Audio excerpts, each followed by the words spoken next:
Brasil, meu Brasil brasileiro, meu mulato e soneiro, vou cantar-te nos meus versos.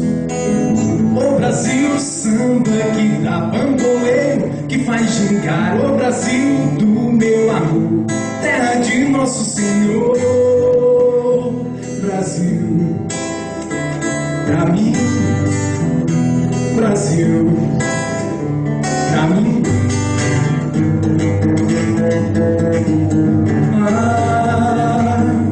Abre a cortina do passado, tira a mãe preta do cerrado, bota o rei como no congado.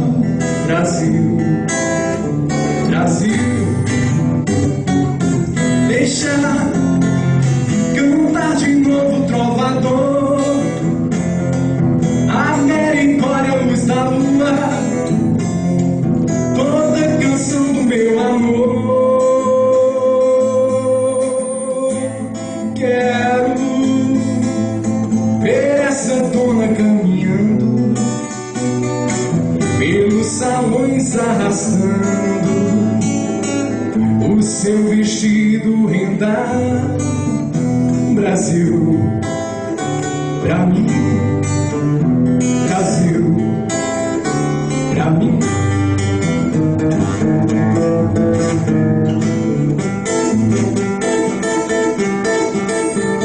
Brasil, terra boa e gostosa, da morena ancestrosa, de olhar indiferente. O Brasil, samba que dá bamboleiro, que faz gingar. O Brasil do meu amor, terra de nosso Senhor. Brasil, pra mim, Brasil, pra mim.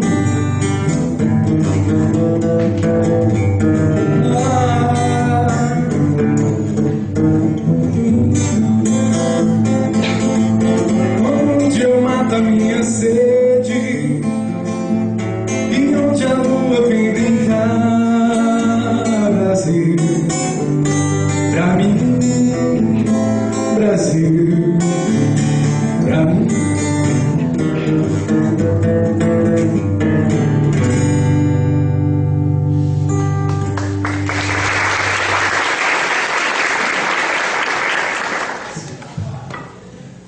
Vou passar agora a palavra para o nosso padre Fábio Pereira.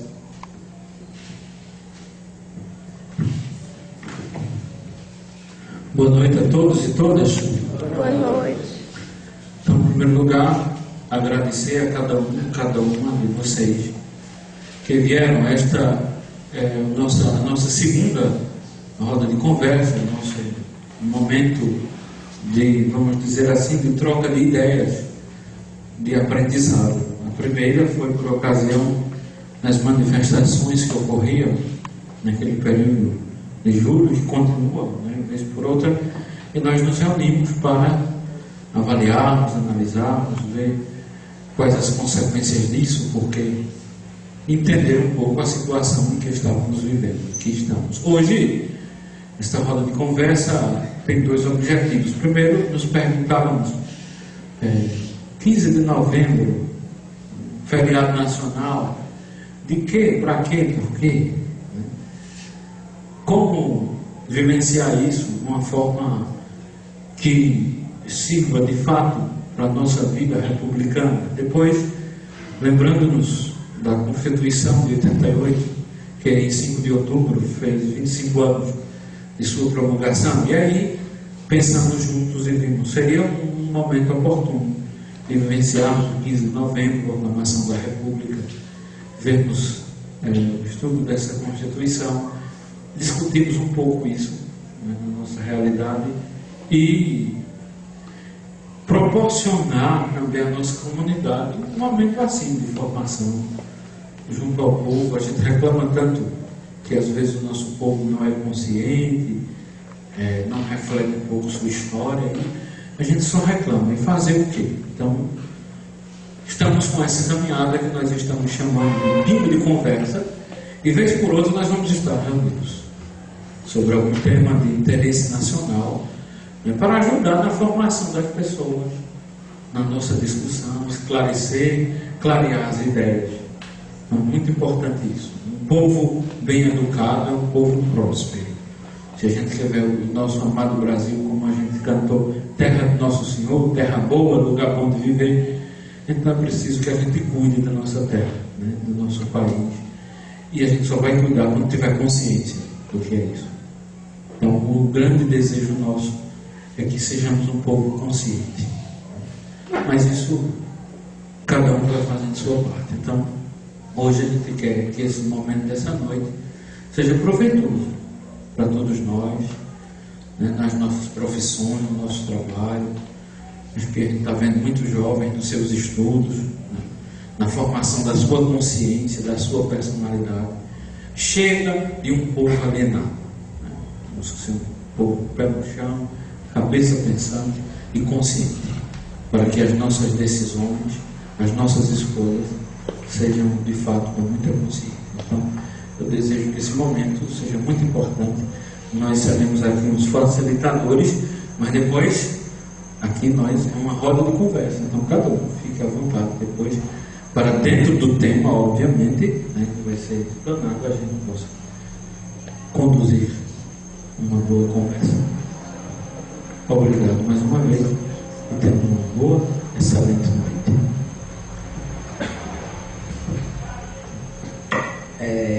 Quem participou da nossa última roda de conversa, a gente pediu algumas sugestões em que podia melhorar. E uma das sugestões foi a questão do tempo. Tinha muita gente que gostaria de falar, só que não houve tempo, então a gente dividiu.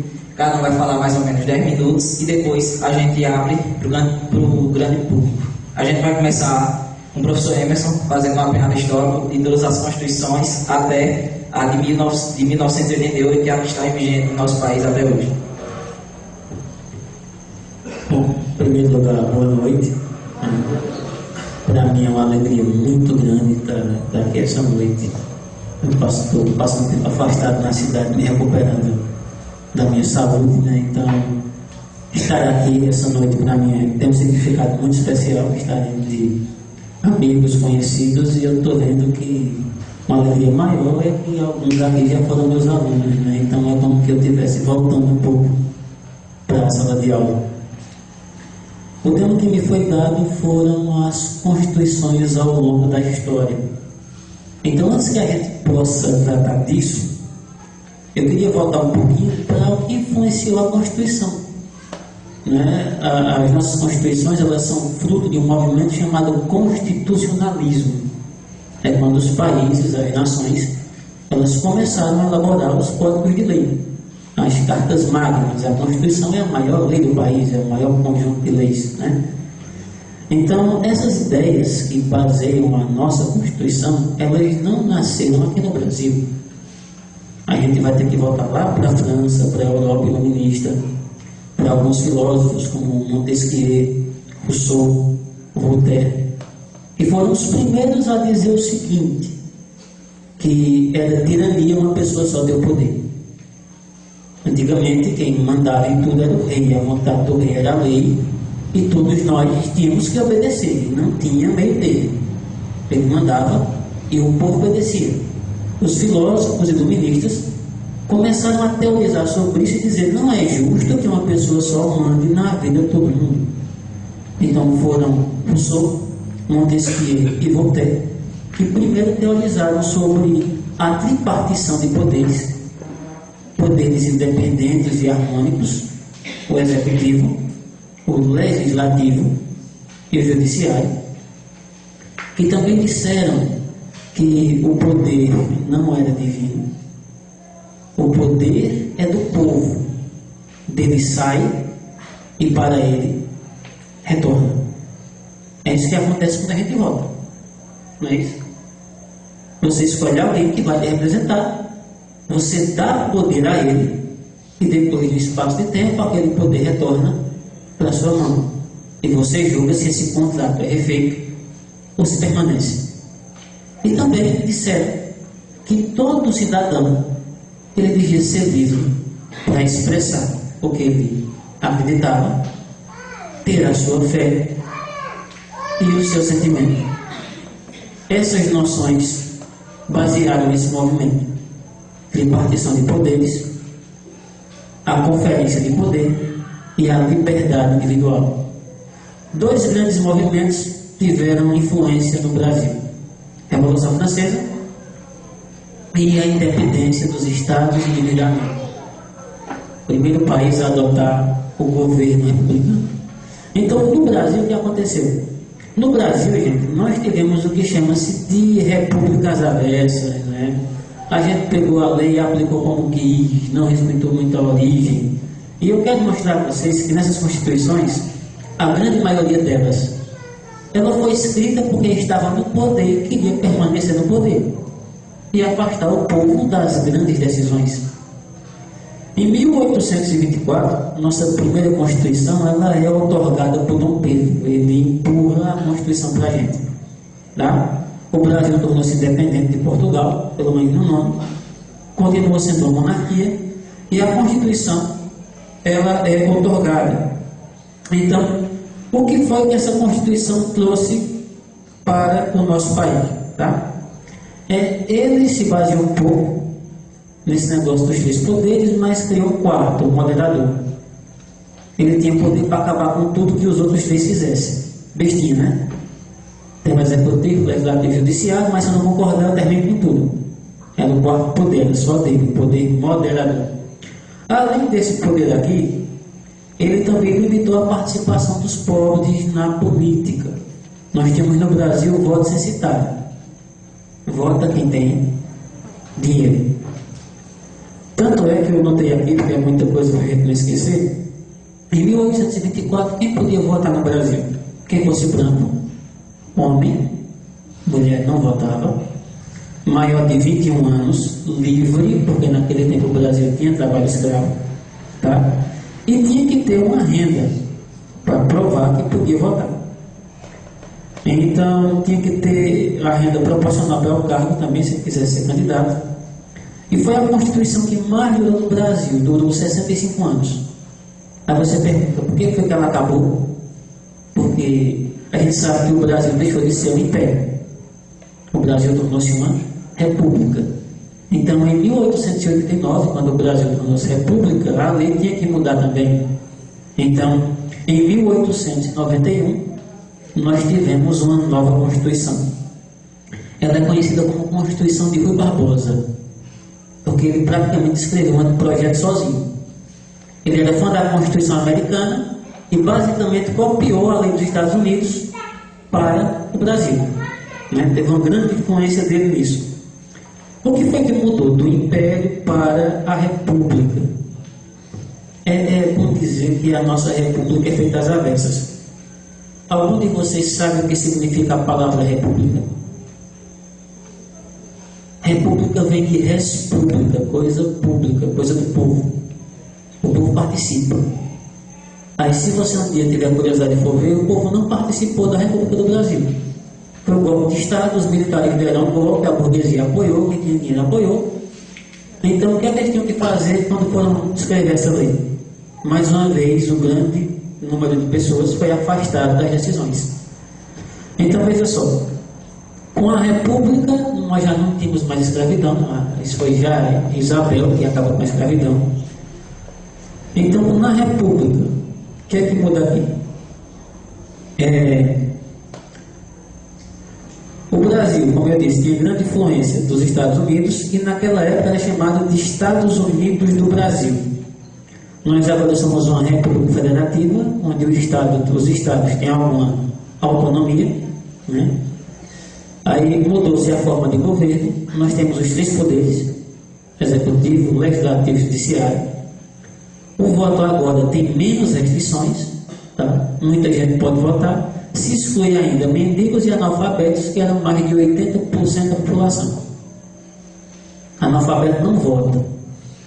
Interessante, não tinha escola para o povo não, era pago, né? Então a maioria do povo era o quê? Analfabeto, não vota, fica de fora. não disputa, tá certo? Mendigo não votava. Aqui houve a separação entre a igreja e o Estado, porque no Império, para você ser cidadão, tem que ser católico. Em 1891 não. Há uma separação entre igreja e Estado. E também temos aqui, depois os meninos Fabrício e Renato, se eu estiver errado, né? Estou me aventurando aqui na área jurídica, mas se não me engano, é aqui que nasceu a habeas corpus no Brasil, na Constituição de 1824. Né? Depois disso, em 1934, a Constituição vai mudar de novo. Tá? Sempre que muda a Constituição, a gente está vendo que vai mudar os interesses da população, pelo menos do grupo que está à frente. Em 1934, nós temos uma figura muito proeminente na nação, que era Getúlio Vargas. Eu acho que todo mundo já ouviu falar desse homem, né? Getúlio Vargas, né? O nosso GG. Então tivemos aí uma Revolução em 32, e em 34 Getúlio lança a Constituição. E ela traz avanços que até hoje são mantidos, né? Então vamos lá. Primeiro ele preservou alguns elementos da Constituição. Ele agora, a mulher já podia votar. O voto era obrigatório e secreto. Antes disso o voto era aberto. Era uma confusão danada. Imagine aí se você morasse numa vilazinha que tivesse um coronel, e o coronel dissesse: eu vou eleger Emerson, e eu quero que vote em Emerson. E o voto era aberto. Aí você ia lá numa sessão como essa, e o juiz da mesa perguntava: de quem é o seu voto? Aí na mesa tinha um capanga meu com uma 12. Você ia votar em quem? Eu ia ser eleito, né? Coisa boa, né? Democraticamente, foi, gente? Na democracia, no respeito, né? Na tolerância. O coronel, né? Então, olha só. Com Vargas, o voto passa a ser secreto, como é hoje. Só quem sabe do voto é você e Deus. As mulheres agora podem votar. E podem ser votadas também. Porque comparadas com períodos é um avanço. Tá? Outra coisa aqui. O Vargas, ele cria uma política, assim, a respeito do voto, antes que eu esqueça, os mendigos e analfabetos continuam fora do processo. Tá? Aí depois temos aqui, criação da justiça eleitoral e da justiça do trabalho, que foi a grande marca do governo de Vargas. Foram as leis trabalhistas que até hoje estão em voga, né? E até hoje tem deputado que quer destruir isso, né? Acabar com as conquistas que o trabalhador teve. Sim, nossa Agamenon era potência, né? Agamenon, padre, lembrou bem aqui. Agamenon é quem praticamente escreveu um conjunto de leis, só que Vargas, como era político, ficou com a fama, né? Ele estava à frente, então ficou as leis trabalhistas de Getúlio Vargas. Essas leis faziam o quê? Vejam, esses direitos aqui estão até hoje com a gente, tá? São de 34. O que acontecia aqui? A jornada de trabalho de 8 horas diárias, repouso semanal, férias remuneradas, mandato de segurança, tá? Então temos todos esses direitos reconhecidos. Quando eu falo sobre isso, eu sempre lembro de um aluno meu que ele disse que tinha que avisar isso ao patrão dele, né? Que tinha direito a 8 horas, descanso semanal, aquela coisa todinha, mas não sabia ainda não. Aí o que acontece também aqui? Essa Constituição ela vai sofrer 3 emendas, tá? Porque tinha aquele medo do comunismo. E apenas 3 anos depois dela, o Brasil passa por um golpe de Estado. Getúlio Vargas inventou uma maneira de ficar no poder mais tempo. Disse que o Brasil está passando invadido por comunistas e muda a Constituição. Tá? Então, em 1937, nós temos outra Constituição chamada de Polaca. Porque polaca, porque ela copiava a Constituição polonesa. E essa Constituição ela é claramente fascista. Ela dá poder ao Estado e retira o poder do indivíduo. Tá? Então, o que é que vai mudar aqui? O Brasil adota a pena de morte. Primeira vez na nossa história, né, que a pena de morte começa a figurar aqui na Constituição. A liberdade dos partidos é retirada. A liberdade de imprensa também. O poder legislativo e judiciário não tem mais independência para agir. O Congresso também perde poder.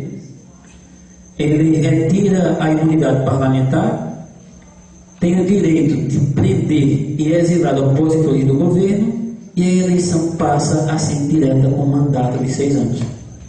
Então nós vemos que o Estado concentra poder e o povo perde poder. E essa perseguição a inimigos políticos, basta você fazer críticas ao governo e ser uma voz a ser ouvida e você era castigado, né? Para ter ideia, Getúlio gostava de mandar o pessoal para a Amazônia, viu? Na época as tribos eram hostis e tinha muita onça e cobra. Então imagina o que acontecia com o pessoal, né? Não matava não, mas jogava na selva, né? Os biólogos deviam adorar, né? Radical. Não é não, Gil? Olha só. Essa Constituição vai durar até 1946. Com o final da Segunda Guerra, Getúlio perde poder. Em 1946, nós temos uma nova Constituição. Aqui o Brasil era presidido por um militar, né, o general Dutra. E o que vai mudar com a Constituição de 1946? Tá? Primeiro, voltam os direitos individuais. O fim da censura e da pena de morte, a independência dos 3 poderes,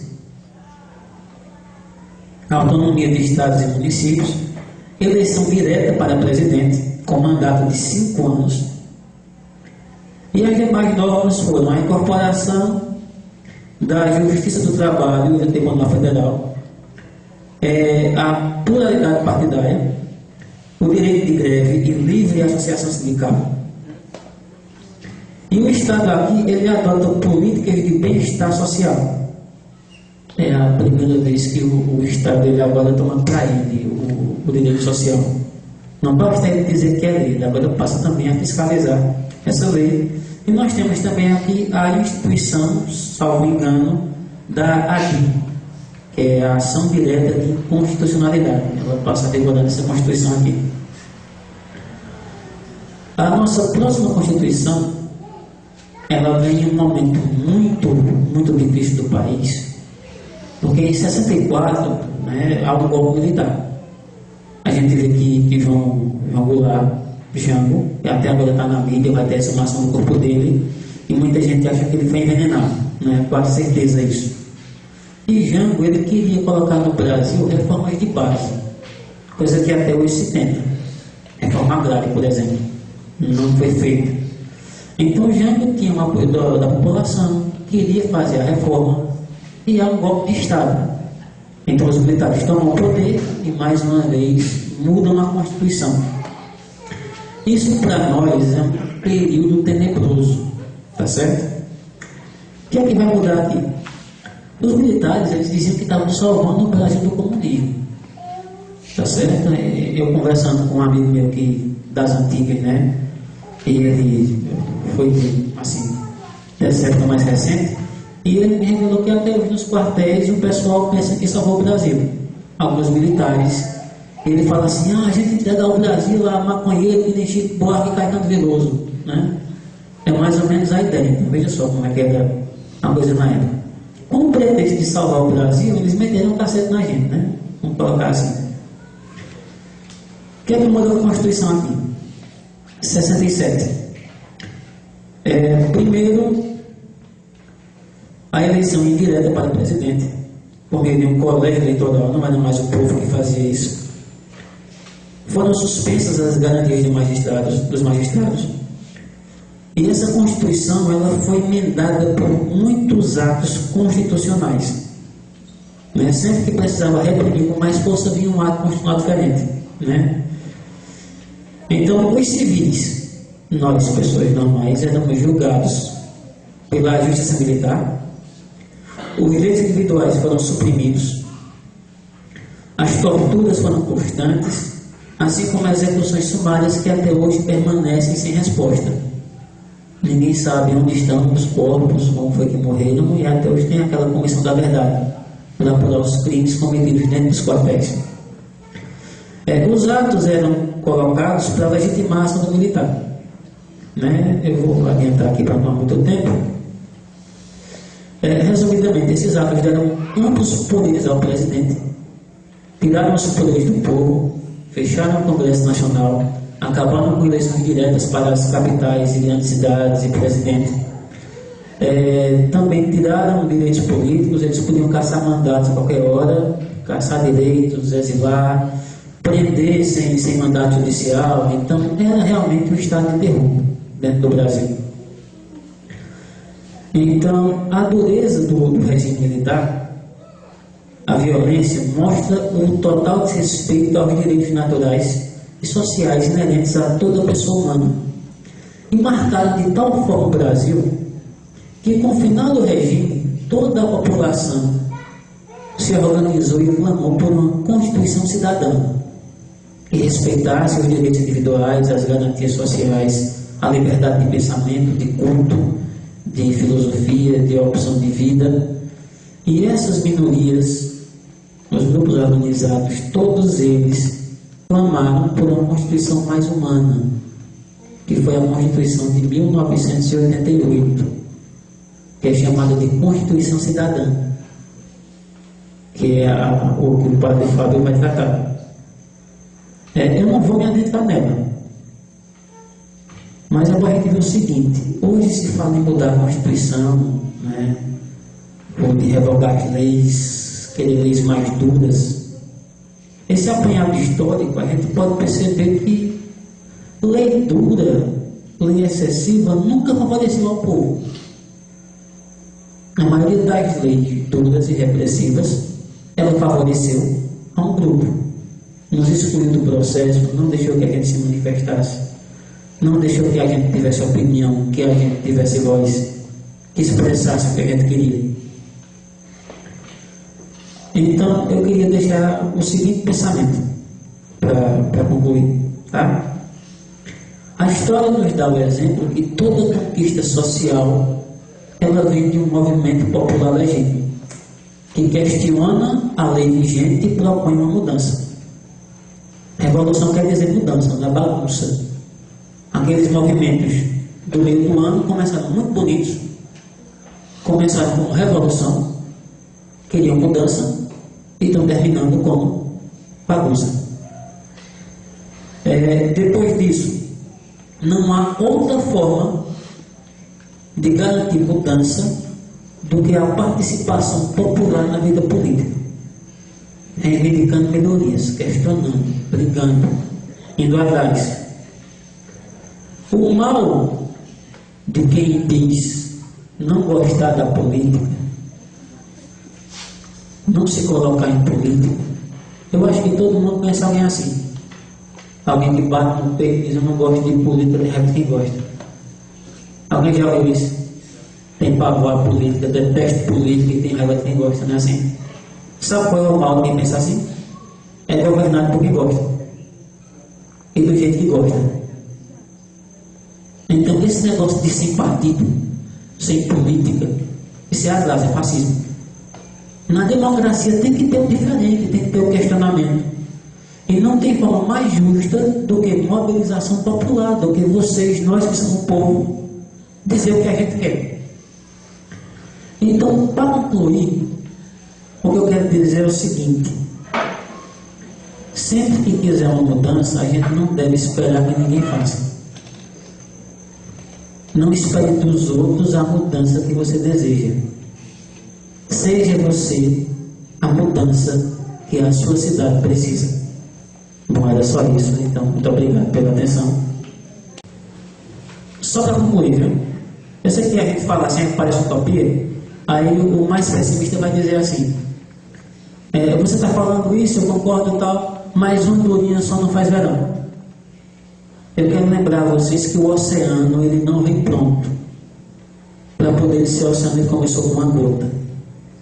Então a gente pode ser essa gota.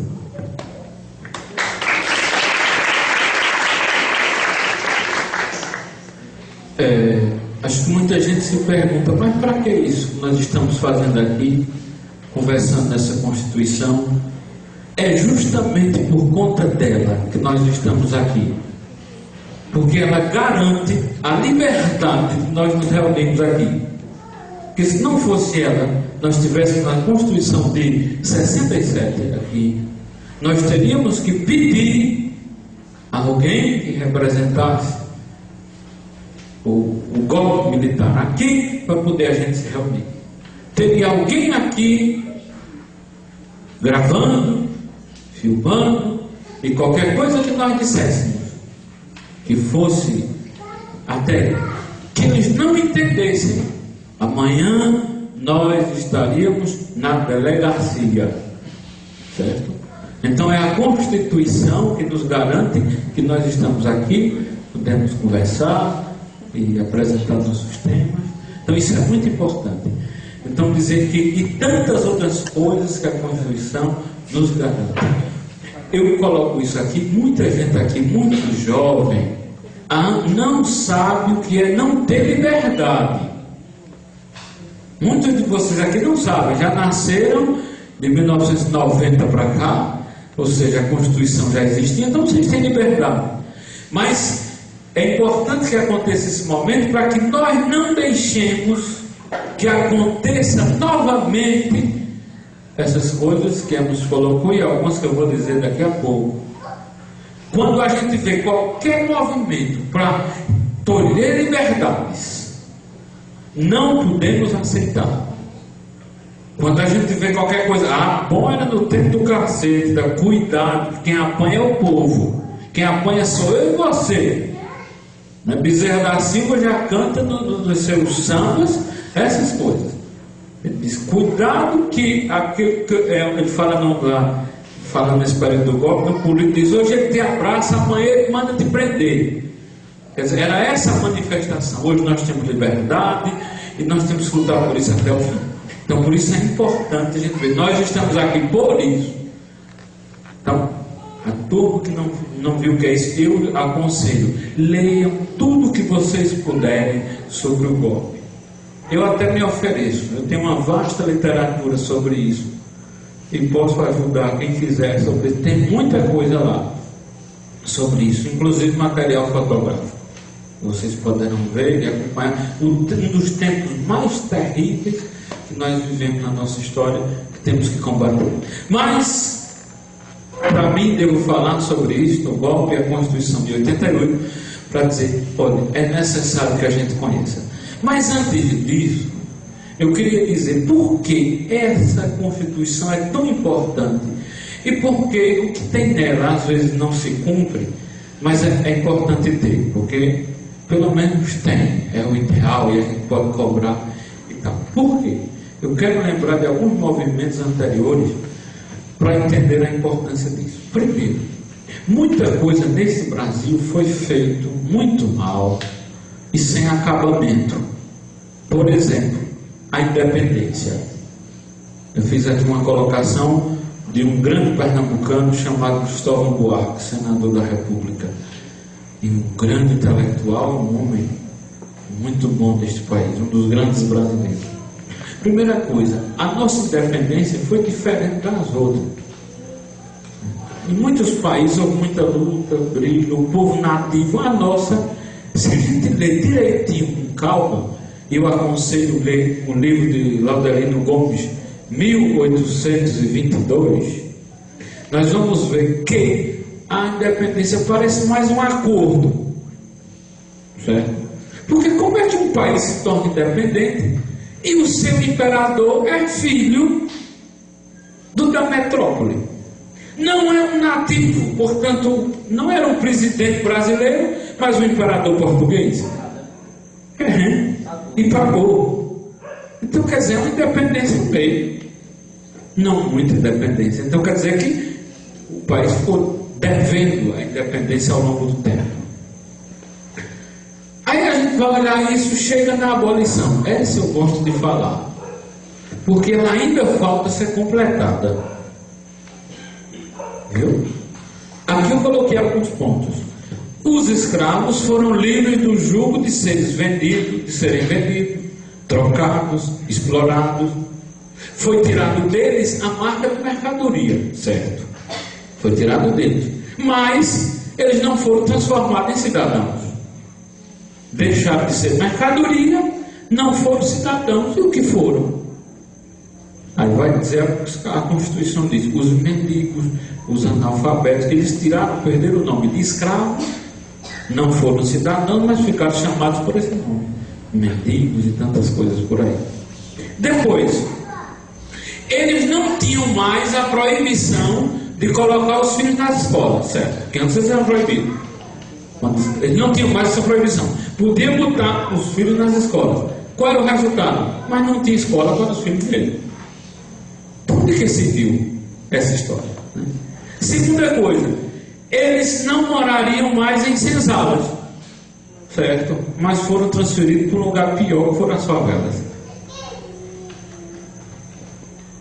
Não era mais necessário trabalhar forçado, certo? Mas não tinha emprego. Veja, então não temos o que celebrar no dia 13 de maio, a não ser para os católicos Nossa Senhora de Fátima, a única coisa. Mas libertação dos escravos, não. Agora, 20 de novembro, Zumbi dos Palmares, a luta da consciência dele, da resistência, nós temos sim o que celebrar. Portanto, é uma independência inacabada, uma abolição inacabada, com problemas sérios que foram se acumulando. Aí vem a República. Olha, hoje é 15 de novembro, comemora-se o dia da proclamação da República, que o povo não viu. É diferente da Revolução Francesa e outros movimentos. Não, os militares revoltados com o gabinete do Império queriam derrubar o chefe do gabinete, até porque Deodoro relutou muito, porque ele sabe o que era? Monarquista.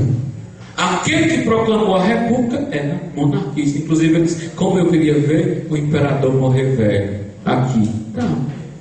Forçado por muitas situações é que proclamou a República. O povo nem sabia disso. Olha, existia um termo na República que era aristocracia e povo. A turma da elite, aquela coisa, e o povo. Agora, no Brasil, com a República, criou-se um termo tão desgraçado que Cristóvão Buarque disse que acha que é o único país que tem isso. O Brasil criou-se o povo. No Brasil criou-se o povo e o povão. Olha, piorou. O povo e o povão. Onde é que existe o povão? Não tem povão, é o povo. Mas criou o povão. O que é o povão? A massa de manobra. Ou vida de gado, como canta Zé Ramalho. A massa de manobra, o povão. Criou aí. Nisso, nós vimos as constituições que a Emerson disse. Nessa história, poucos brasileiros tinham em seus destinos, tinham os destinos do país em sua mão. A grande maioria, nada. Não sabia nada, não entendia nada. E era a República tão sonhada. Mas depois o povo foi vendo que não tinha muita diferença. Mudou o imperador, mudou a bandeira, mudou não sei o que, mas... E aí eu coloco alguma coisa. Por exemplo, descobriu-se que na República, no início, e talvez hoje continua menos, mas gastava-se 80 vezes mais com a educação do rico do que com o pobre. Então, os meninos estudavam por aqui em algumas escolas, depois eram mandados para a Europa, voltavam daqui, se contente com pouca coisa. Do ponto de vista de eleições, é muito interessante que eu vou dizer algum dado para você. A primeira eleição para presidente no Brasil, que o presidente percorreu o candidato do país, que foi Rui Barbosa, e infelizmente não tivemos a graça de sermos governados por ele, porque 2 eleições tomaram, né? Então, em 1910, veja, desde a República, 1889. Em 1910 é a primeira vez que alguém corre o país fazendo campanha, que foi Rui Barbosa. Em 1910, tanto tempo depois. Assim mesmo era tudo fraudulento, ninguém acredita em nada disso. E ele perdeu para o general Hermes da Fonseca. Olha, tem um fato, isso eu não sei como é que isso podia acontecer. Em 1919, olha, guarde isso na memória, para vocês não esquecerem disso nunca. Em 1919 houve uma eleição e o presidente que foi eleito não estava no Brasil. Imagine que coisa falsa. Ele não estava participando de uma conferência na França, Conferência de Versalhes, representando o Brasil. E ele foi eleito lá. Não deu uma passada aqui, por quê? Quem elegeu ele? Quem nos disse? Os coronéis. que o Luiz Gonzaga canta muito bem na música, né? Chegava o carro para votar, um carro, o povo tudo vendido, aí dizia, você vai votar em quem? Para prefeito? Dizia, no coronel. Para deputado? No coronel. Para senador? Coronel. Governador? Coronel. Presidente da República? Coronel. Que coronel desgraçado é tudo? Mas não era uma pessoa coronel, ou seja, quando ele dizia no coronel, todo, quer dizer, coronel não, era coroné, né? Dizendo coroné. Então, coroné era aqueles que lutavam. Então, o presidente Epitácio Pessoa, paraibano de um museu da terra de Jéssica, nossa amiga aqui, não é? Então, ele foi, né, lá, ele era de lá de um museu paraibano da família Pessoa, e foi eleito, ele estava lá, na França. Então, para você ter ideia como funcionava o sistema, que muita coisa não difere, né?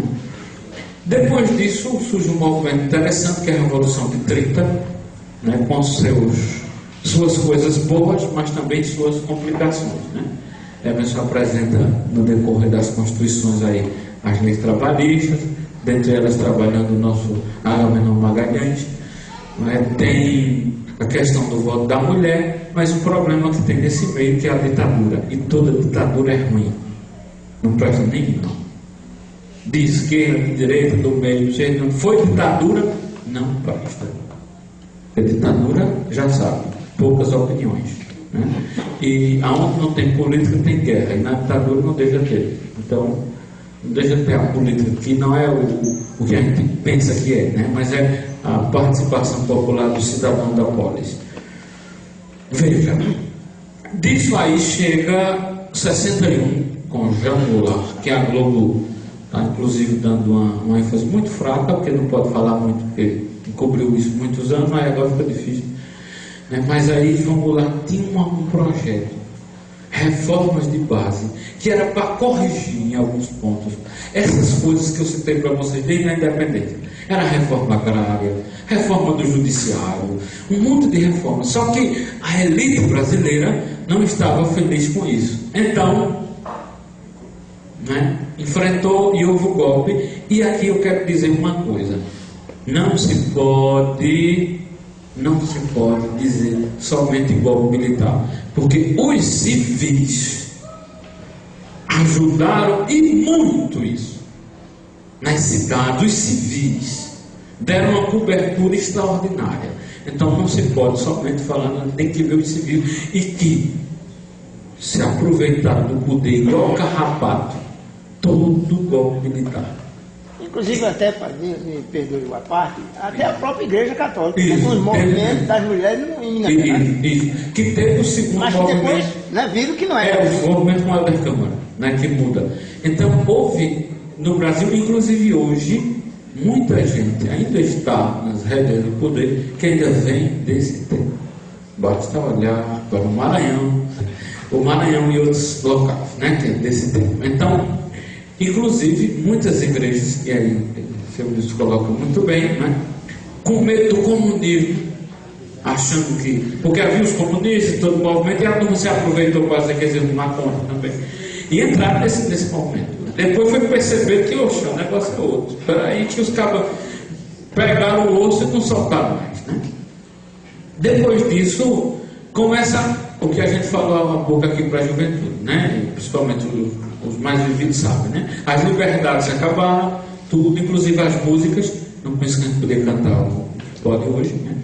Música de contestação que surgiram. A Jovem Guarda saiu com uma música para tapear um pouco e as cabeças. E para vocês terem uma ideia, o jornal, quando alguém escrevia o jornal, tinha um chefe da censura. Ele lia, dizia, não, isso não pode publicar não, pronto. Aí sabe o que os jornalistas faziam? Colocavam receita de bolo. Aí o povo já sabia que houve uma matéria censurada. Então, a receita de bolo, poemas de Camões, coisas assim. Mas veja, a gente não tinha direito à liberdade. Preciso terminar, mas para dizer, um dia a gente fala sobre isso. Podemos fazer um dia só sobre esse assunto. Morreram muitas pessoas, jovens, gente hoje está desaparecida. Inclusive tem um pernambucano chamado Fernando Santa Cruz. Sua mãe centenária, que fez esses meios, 100 anos, advogado. Isso, advogado. Ela escreveu um livro que se chama Onde Está Meu Filho? É muito bonito. Ainda hoje eles procuram e não se sabe. Muita gente jogada no mar, enterrado no Araguaia, e foi terrível, né? Mas o povo começa a lutar, reagir, aí as igrejas entram no meio, e os sindicatos, e a juventude, e os estudantes, e um meio de gente, e alguns políticos, gente de muito nome, como Ulisses Guimarães, Tancredo Neves, gente muito importante, né? Nós tivemos o governador Arraes, que foi preso, porque ele se recusou, aliás, a aceitar o golpe. Renuncia, não, porque meu mandato foi dado pelo povo.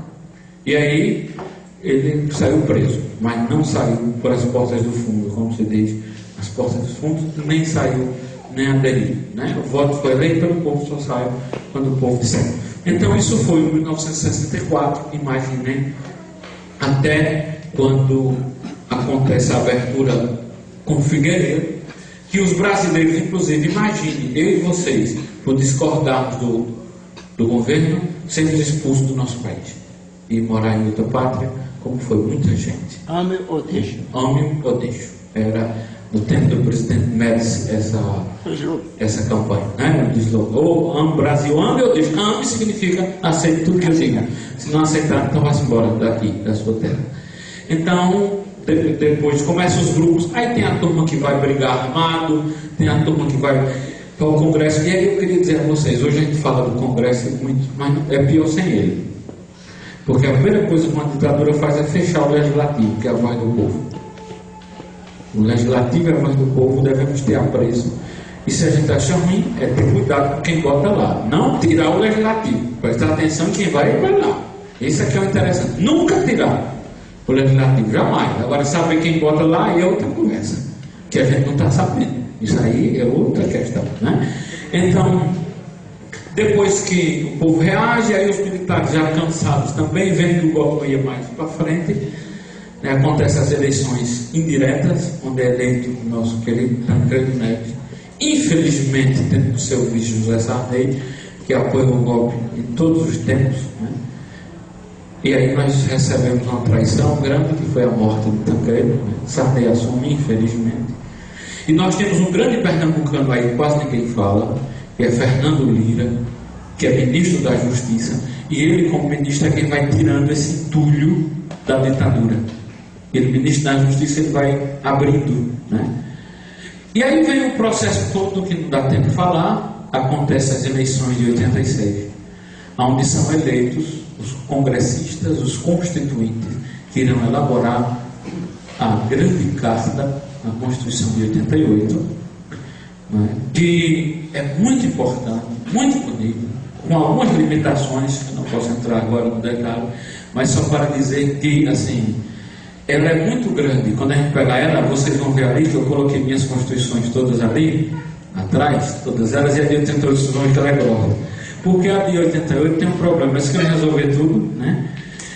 O menino sabe muito do que é isso, e querem dar as garantias todas, né? Inclusive, e tem muitos grupos lá dentro. Tem a turma da guerrilha, tem a turma da esquerda, da direita no meio. Imagina o balaio de galo, os fazendeiros, os índios, todo o povo brasileiro estava ali. Então cada um queria dizer, a minha parte vai entrar aí dentro. Então todo mundo queria colocar o seu pedaço, como diz a história, lá. E aí foi difícil costurar, né? Tivemos um grande, mas grandíssimo brasileiro, que foi Ulisses Guimarães, que conduziu isso com uma maestria. Um dos maiores políticos que eu já vi no mundo, um homem sério, sabe?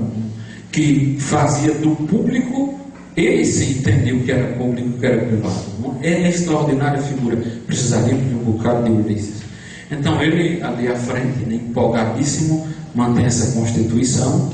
Agora eu coloco uma coisa muito forte aqui, né?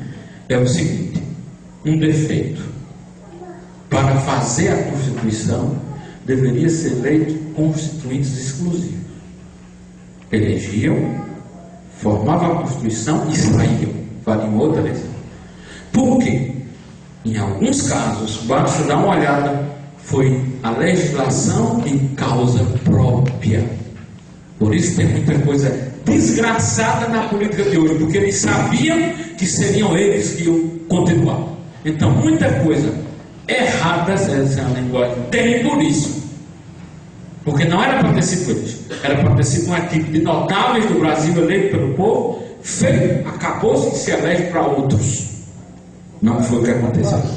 Só uma ressalva com relação a isso, porque teve muita coisa que entrou na Constituição que não foram discutidos, botaram no bolo, e foi votado tudo junto. Isso também tem. E lá atrás, em Tancredo, também tem alguma ressalva com Tancredo, que muitos jornais na época disseram que ele tinha sido vítima também de um atentado, né? Apesar de que hoje já se prova a doença que ele tinha, né? Ele silenciou a doença dele, porque se dissesse que ele era doente, o candidato não seria ele. Então, nós não teríamos tido o processo, porque não aceitavam Ulisses. Né? É um período muito nebuloso, né? E dizer isso aí, entrou isso, e a gente não pode fechar os olhos. Isso foi uma falha que teve. E aí tem outra, que em 1993, quando tem um Congresso Revisor, o grande problema é, os eleitos em 1990 fizeram a revisão, para eles também continuarem, que aí o Congresso Revisor devia ser do mesmo jeito do outro. E aí o que é que acontece hoje, diante de tudo? Quem faz a reforma política, que são eles, é para eles mesmos. Eu não concordo jamais com isso. Apesar da Constituição, temos que dizer uma coisa, né? Eu uso uma frase que eu escutei, né? Ela tem falhas? Tem. Criticá-la? Podemos. Questioná-la? Podemos. Desrespeitá-la? Nunca. Deixar de cumpri-la? Nunca. Agora, questioná-la sim, levantar alguns pontos, para que a gente brasileiro tenha consciência disso. Então, ela é uma beleza, porque garante a liberdade, que agora é com eles. As liberdades, as conquistas que nós vamos ter. Por isso, leiam a Constituição. E por isso, fique atento, né? Para que a gente não volte a ter essas coisas complicadas que já tivemos. Desculpem aqui, porque tenho que terminar, não é? E me estendi demais, mas vamos para frente que a treva vem jeito, né?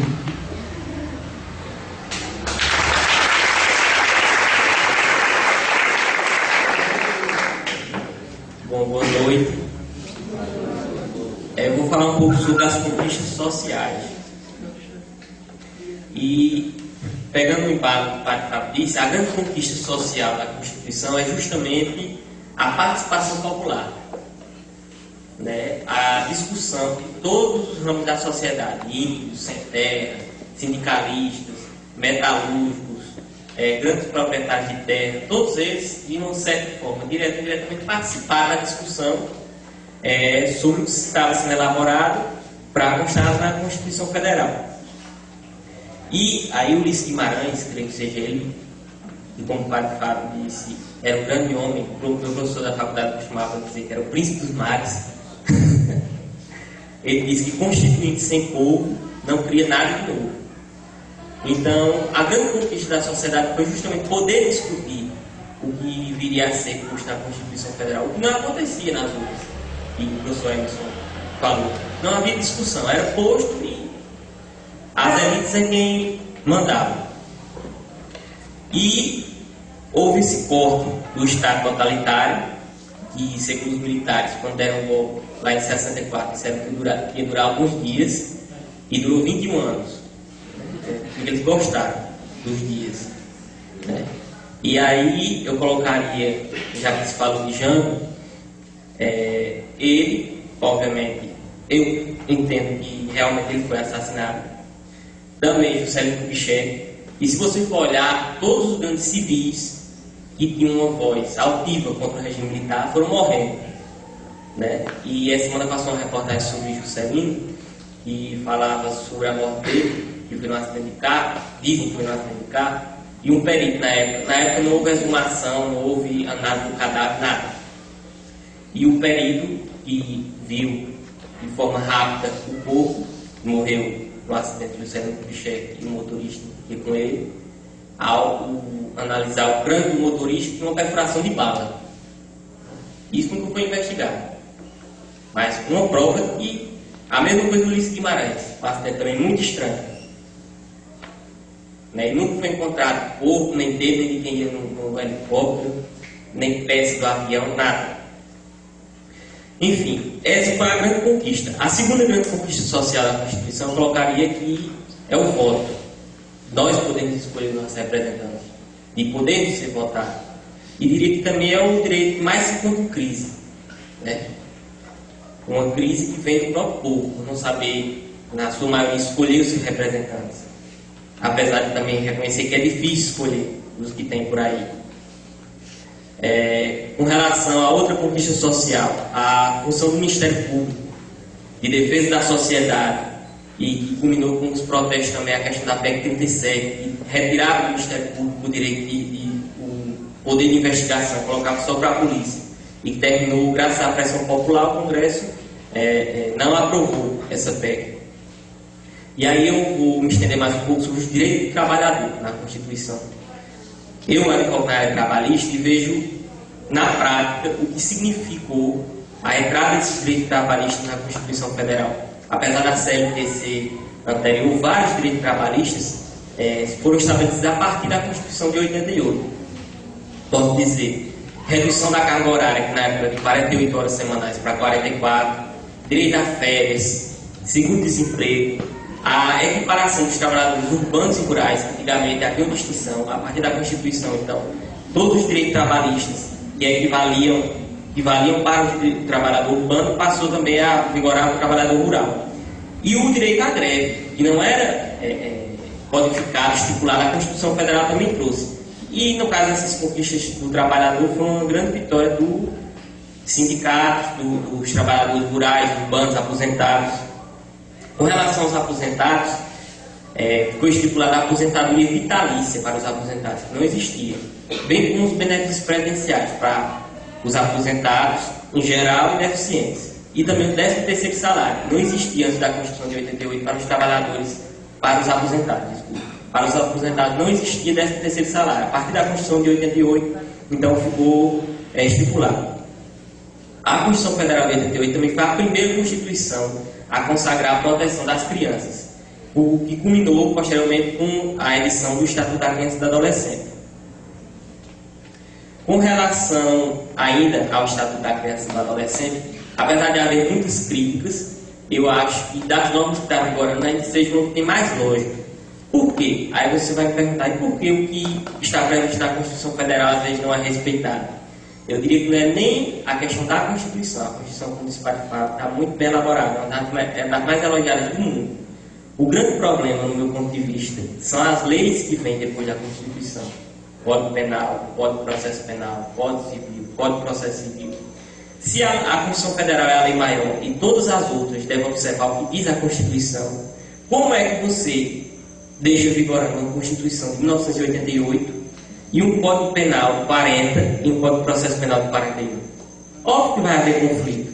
E óbvio que a Constituição vai sair prejudicada. Para isso, o Congresso já está discutindo os novos códigos de Código de Processo Penal, Código Civil e Código de Processo Civil. Eu acho que a gente vai demorar muito, mas já foi aprovado nas comissões. Constituição e Justiça já vai para o plenário votar. Com relação à Constituição também, o artigo 5º estabelece alguns direitos. Aí o Fabrício vai falar dele, mas aí eu queria citar direito à propriedade, liberdade de vir, que é justamente isso que a gente está fazendo aqui. E na primeira roda de conversa que a gente teve, que eu tive a oportunidade de participar, eu comecei falando justamente disso, da importância daquele momento. E trouxe a Constituição, apesar da Constituição não ser o assunto do primeiro, mas eu citava que a gente só podia estar naquele dia debatendo sobre as manifestações porque existia a Constituição. Senão ia ter um bocado de caboclo ali com um fuzil, mandando a gente sair daqui, prendendo todo mundo. Então, graças à Constituição, a gente pode estar hoje aqui discutindo. Então, o direito à liberdade de vir, o direito de expressão, o direito de ter a religião que quiser, a inviolabilidade do lar, a correspondência, proibição de tortura, direito à ampla defesa, gratuidade da justiça. Enfim, tudo isso foi colocado justamente para acabar com o poder que as elites e os coronéis tinham. E o Padre Fábio falou naquele dia sobre o coronel Limoeiro. E eu pesquisei sobre ele na internet e achei uma frase dele muito interessante, que ele disse que lei é igual cerca. Se for forte, a gente passa por baixo. Se for fraco, a gente passa por cima. Ele só entrando nisso, ele tem outra que diz assim: os meus amigos, né? Interessante, você já viu, né? Os meus amigos não têm defeito. E os meus inimigos, se não tiver, eu boto.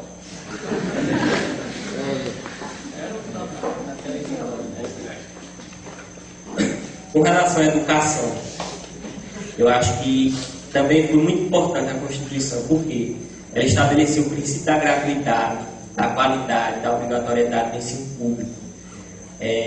Ela apresenta também a valorização do magistério e criou a Lei de Diretrizes e Bases da Educação Nacional.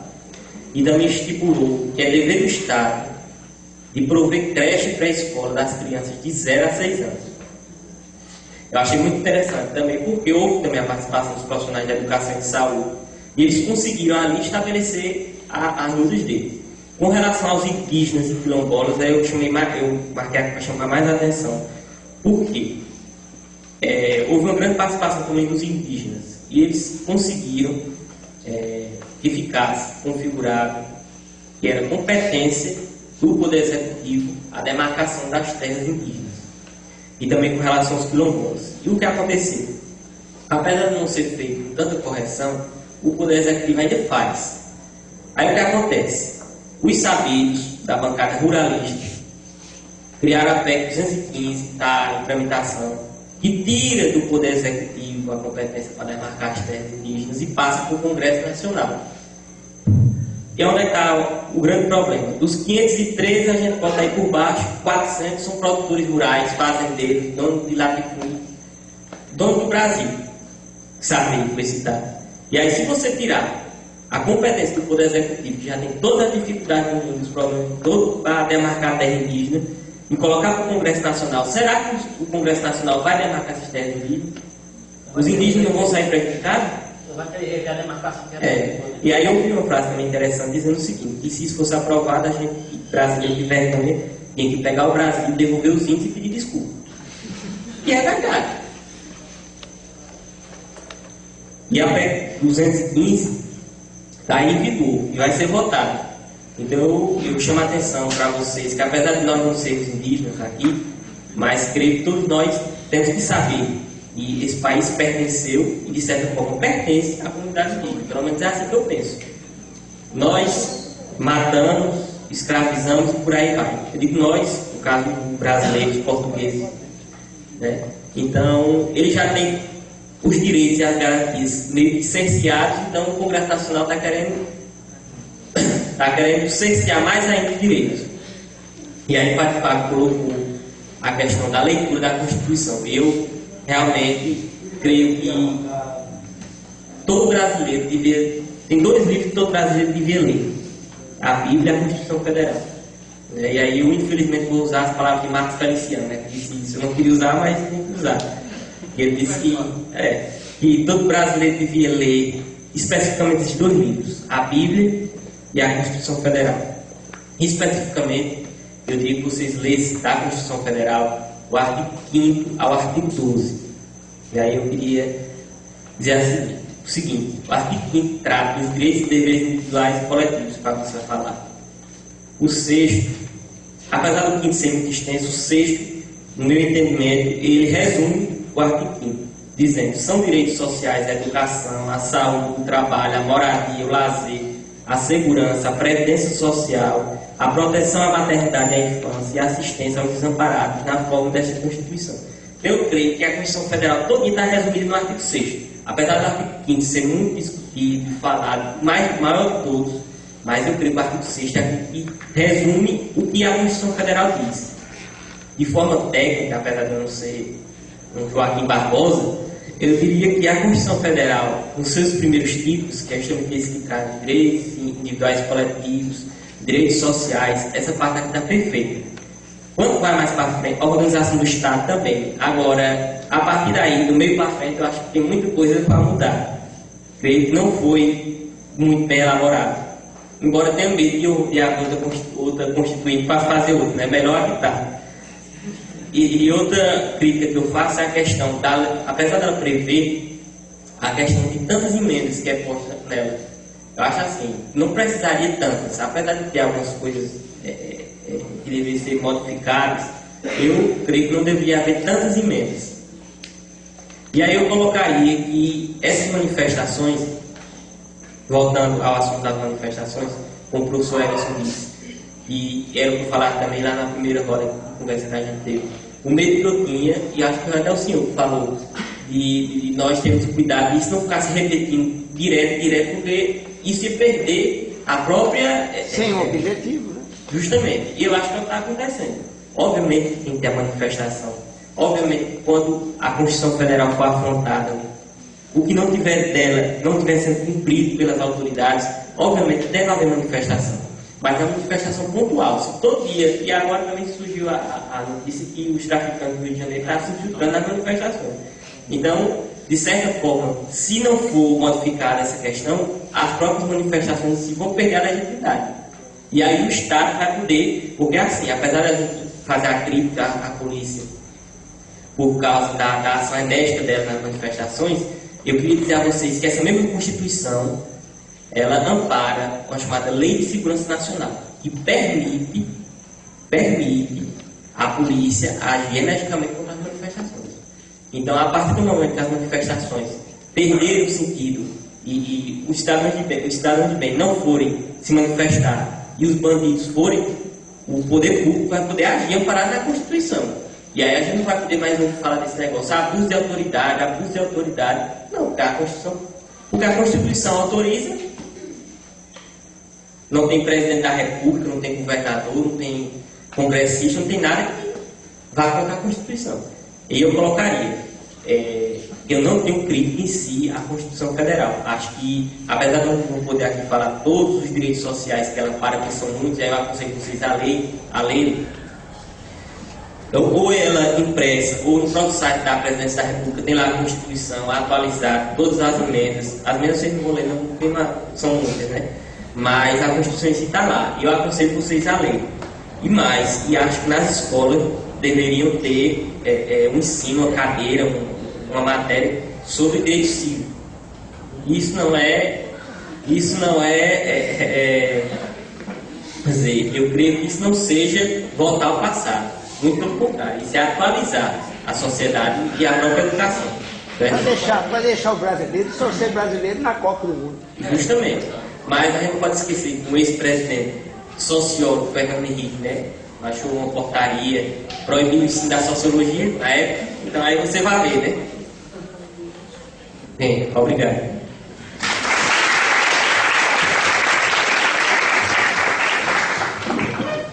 Bem, boa noite a todos. O tema a mim proposto foram os direitos e deveres do cidadão.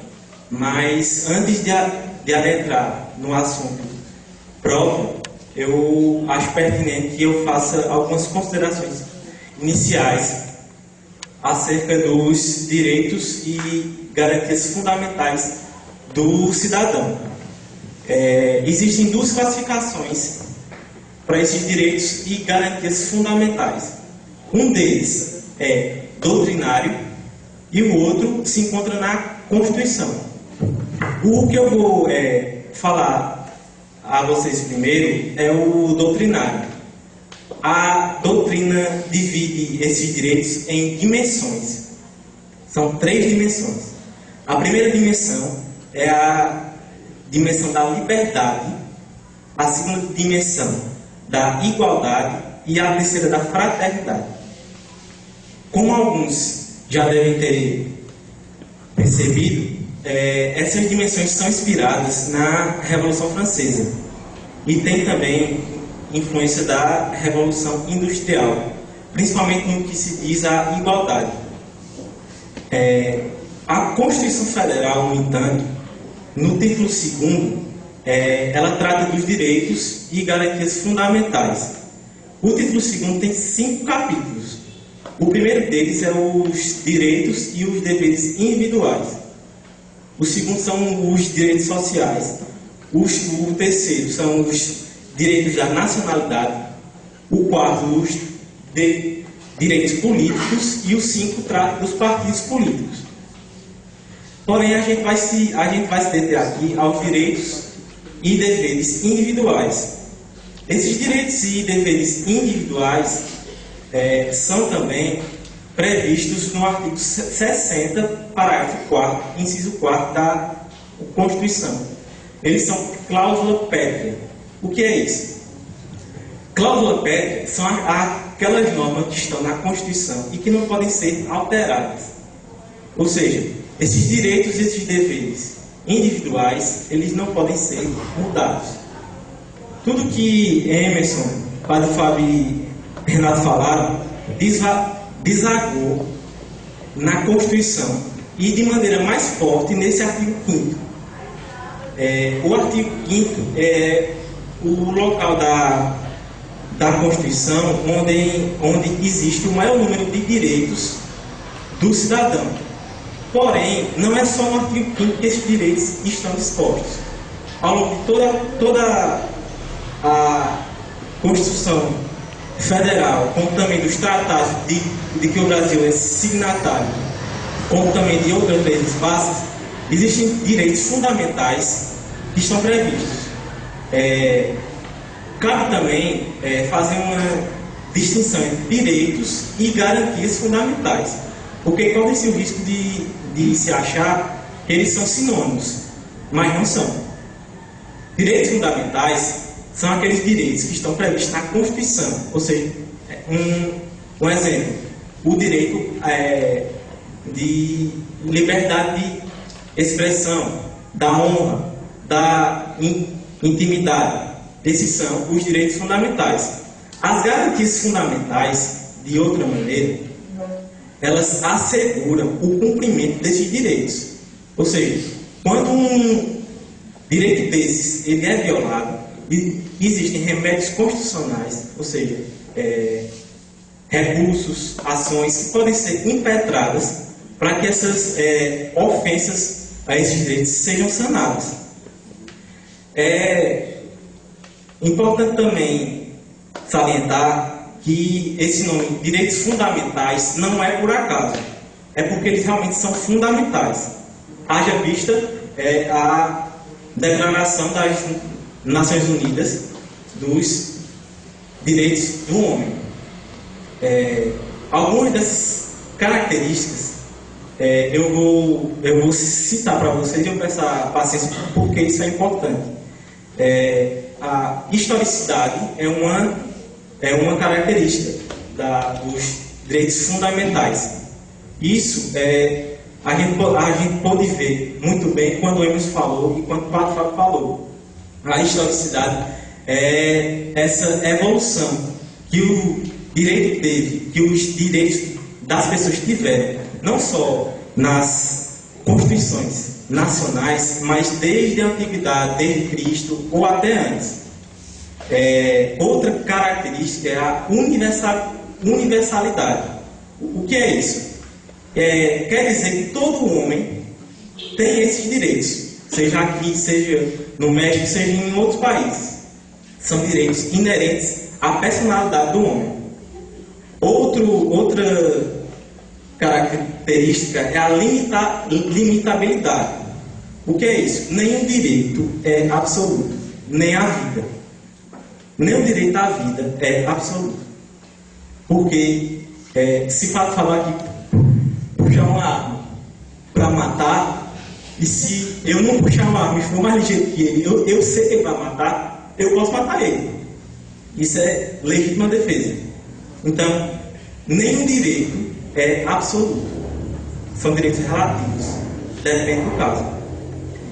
Outra característica é a concorrência. O que é isso? Que esses direitos eles não precisam ser usados de forma isolada. Eles podem ser usados cumulativamente. A gente está aqui hoje com um exemplo. A liberdade de associação e de pensamento político, de crença, essas coisas. São direitos que são usados concorrentemente. Outra característica é a irrenunciabilidade. Ou seja, as pessoas elas não podem renunciar a esses direitos. Elas não podem renunciar a esses direitos, porque isso é inerente à vida delas, à personalidade delas. Quando uma pessoa nasce, ela já é detentora de direitos e deveres. Outra característica é a inalienabilidade. O que é isso? As pessoas não podem vender, não podem querer vender, nem comprar esses direitos. Porque são direitos que pertencem a cada pessoa, tem esses direitos. Eles são também irrenunciáveis, como eu acabei de falar, e inalienáveis. A última característica é que eles são imprescritíveis, ou seja, eles acompanham a pessoa durante toda a vida, até a sua morte, e alguns direitos até após a sua morte. Adentrando agora ao estudo dos deveres e dos direitos do cidadão, porque muitas pessoas erroneamente acham que só tem direitos, mas não é assim, tem deveres também. Os direitos, eles devem ser encarados sobre duas óticas. É um direito à vida, mas quando se diz que tem um direito à vida, também de forma implícita e indireta, se está dizendo que se eu tenho direito à vida, ele tem direito à vida, eu não posso tirar a vida dele. Então, isso aqui quer dizer que tirar a vida do outro é errado, ou seja, é crime. Então, é muito importante que se veja esses direitos sobre essas duas óticas. Um exemplo de dever do cidadão é, por exemplo, o serviço militar. É um dever do cidadão. Como eu acabei de falar, também é um dever cumprir as leis, ou seja, se o Código Penal diz, no artigo 121, que matar alguém é crime e que a pena é tanto, então ele, de forma indireta, está preservando a vida. Ou seja, isso é o direito. Eu separei aqui alguns direitos, não todos porque são muitos. O artigo 5º tem 78 incisos. Eu trouxe só alguns para a gente ver aqui. O direito à vida, como eu já falei, que é no artigo 5º, no caput, o princípio da igualdade, que deve ser encarado sobre duas óticas. A igualdade formal e a igualdade material. Já vou explicar. A igualdade formal é a igualdade perante a lei. O artigo 5º mesmo diz que todos, homens e mulheres, são iguais perante a lei. A igualdade material, de outra maneira, é aquela igualdade substancial, ou seja, aquela máxima de tratar os iguais como iguais e os desiguais como desiguais. Mas como é isso? Por exemplo, uma pessoa que rouba uma pilha, ela não pode ser julgada da mesma maneira que uma pessoa que roubou R$1 milhão. Ela tem que ser julgada proporcionalmente ao crime que ela cometeu. Outro direito, para assim dizer, é a proibição de tortura. Muitas pessoas hoje em dia dizem: a lei é branda, não sei o quê, devia ficar preso pro resto da vida. Tortura. Mas esquecem que na Constituição Federal está expresso isso. E muitas dessas pessoas querem que outras pessoas sofram essas consequências. Mas se fosse com elas não queriam. É só abrindo espaço, posso. Essa questão de não ter tortura lembra justamente o golpe anterior, porque podia torturar qualquer um. E o que hoje faz parte da lei ordinária, o crime de tortura, né? Aí aqui diz o seguinte, que não, porque aí, se disser que é permitido, então você já faz, imagina. Hoje está tipificado, né? Como violação penal, tortura, que não tinha, né? No Código Penal. Então é uma garantia muito importante, porque nós poderíamos ser torturados sem motivo algum. Tem que avisar a polícia, é isso? Pode avisar a polícia, não pode torturar.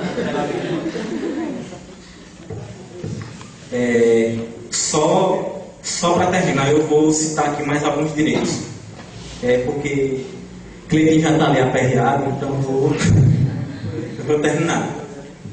a liberdade de manifestação, de pensamento, a liberdade de consciência, crença e culto, a liberdade de atividade intelectual, e aqui é necessário que se abra um parênteses, porque quando essa liberdade intelectual, artística ou científica, ela é violada, ou seja, se alguém produzir um livro e outra pessoa se põe como autora daquele livro, a liberdade intelectual é ainda mais profunda. A liberdade de propriedade foi ferida. E para isso, como eu já falei, existem os remédios para sanar isso. Existe também o direito à intimidade e à vida privada. Que é isso? Por exemplo, se o Padre Fábio ligar um som dele na casa dele 2 horas da manhã em toda altura, ele está violando a intimidade dos vizinhos dele. Com relação a isso, muita gente fala da questão de horário. Não existe isso, não. Não existe. Não existe essa questão de até 10 horas eu posso, dentro de casa, posso ligar o som em toda altura. Não existe isso, não. Pode ser de manhã, de tarde, se o som estiver incomodando demais os vizinhos, é obrigação da polícia aprender o som e registrar um termo circunstancial de ocorrência contra aquela pessoa. Aquela pessoa não vai responder o processo, porque se for primário, ela vai cumprir um prestação de serviço à comunidade, vai pagar uma multa, mas é obrigação da polícia aprender o som e fazer o termo circunstancial de ocorrência, independente de horário. Não existe essa questão, porque assim, com o momento das pessoas, até 10 horas eu posso ligar o som dentro da minha casa, não existe isso. O jeitinho que arruma, jeitinho brasileiro. Então, se vocês quiserem se aprofundar nesse tema, eu recomendo a leitura do artigo 5º da Constituição, mas eu não recomendo a leitura do artigo 5º seco, ou seja, só a leitura do texto da lei, porque como tem muitos termos ali que são até difíceis para a gente que é da área do direito. Então, é recomendável que vocês abram artigos de internet que falem sobre aquele tema, que comentem os artigos e também salientar que isso deveria, inclusive, ser posto em grade curricular. Porque isso aqui, como o Renato falou, a Bíblia e a Constituição são de fundamental importância. Eu acho que eles não colocaram na grade curricular justamente porque eles não querem que a população seja informada. Que é mais conveniente para eles a população ficar na comodidade que sempre esteve do que saber dos seus direitos. Desconhecimento, né? Exatamente. Bom, era isso que eu tinha para tratar. Muito obrigado.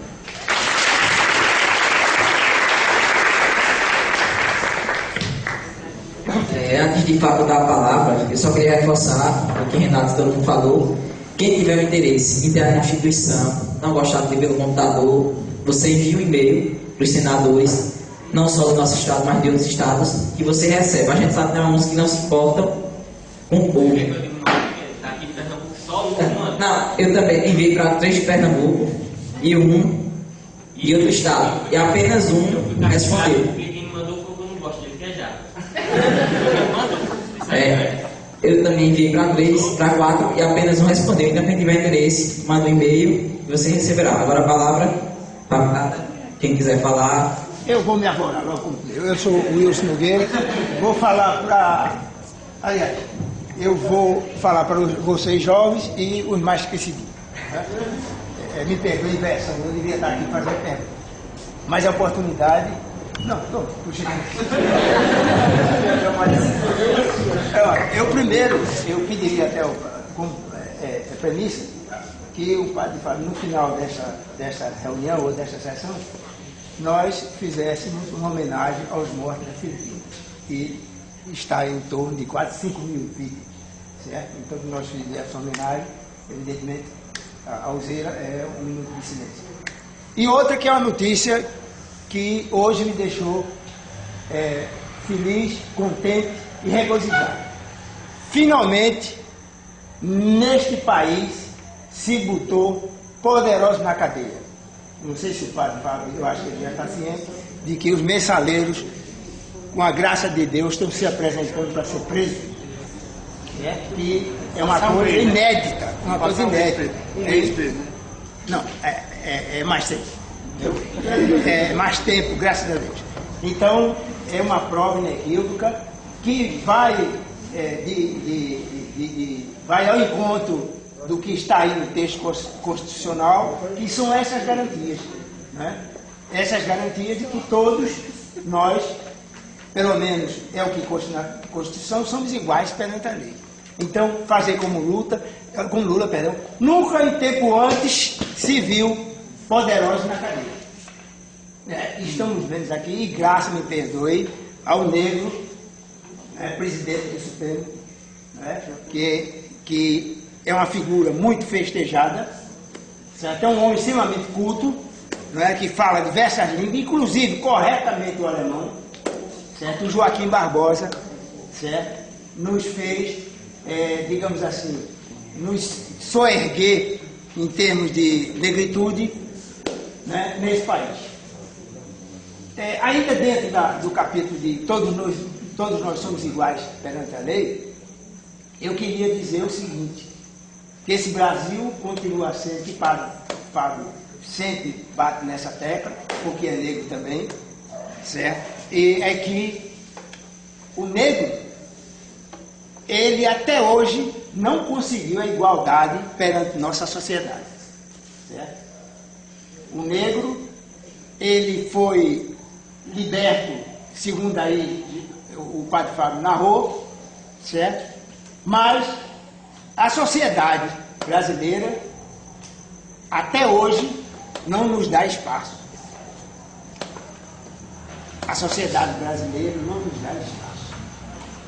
Olha, inclusive uma pesquisa agora recente, que antigamente até eu mesmo, como preto, pensava que nós não galgávamos o patamar dos poderes, né, de posições, de chefia, porque a escolaridade do negro era muito baixa. Este mito foi derrubado agora. Nós temos negros proeminentes, negros intelectuais, mas que essa sociedade nossa não deixa subir. Não sei se o Fábio tomou conhecimento dessa pesquisa, certo? E não deixa subir. Então, o mito de que o negro, o pobre, não chega ao poder, não é por falta de escolaridade, não. É um imperativo que nós somos o quê? Nós somos originários de uma sociedade feudal, escravista e paternalista. Feudal, escravista e paternalista. O que fizeram com o negro não foi uma bondade. Primeiro que a abolição foi feita pelo Brasil, foi o último país a praticar, a colocar em prática, colocar em exercício a liberdade do negro. Então, e só fez isso porque foi imposição exterior, que era o único país em que o negro não tinha a liberdade, certo? E outra, foi que a princesa, eu chamo o demônio Isabel, certo? O demônio Isabel não libertou ninguém. O padre fala, deu umas pinceladas, que o negro, veja só, o negro, ele foi liberado, ele saiu das senzalas, mas com um chute no traseiro, não levou nada. E até hoje, essa desigualdade impera. Vocês poderiam me fazer uma pergunta. Como a gente pode provar que o negro até hoje não foi liberto nesse país? O exemplo está nos Estados Unidos. O maior país do mundo, a maior nação do mundo, tem um preto como presidente, um negro. E a escravidão nos Estados Unidos, aliás, a escravidão não, o preconceito, o colocar mais no negro, não teve país no mundo pior do que os Estados Unidos. Não teve. Inclusive, se vocês não sabem, nos Estados Unidos existia a Ku Klux Klan. O que era a Ku Klux Klan? A Ku Klux Klan era uma seita que saía a caça de negro para matar. E colocava o negro, e saiu com a cruz, que deu Pedro. Saiu com a cruz ladeada de fogo, e chegava na casa do negro e exterminava o negro. A sociedade americana era escola para preto, ônibus para preto, então tudo era separatista, certo? Pior do que o apartheid. Mas conseguiu só erguer, através dando uma demonstração ao mundo de que o negro tem valor. Está aí o presidente dos Estados Unidos, certo? Que é um homem negro. E aqui nesse país, basta dizer a vocês, e o padre Paulo sabe disso, o único negro que foi governador nesse país foi o governador de Sergipe. É o único negro. Então, por que isso acontece? Isso acontece porque a nossa sociedade embranquecida, ela continua ainda com aquele resquício que o negro não é nada.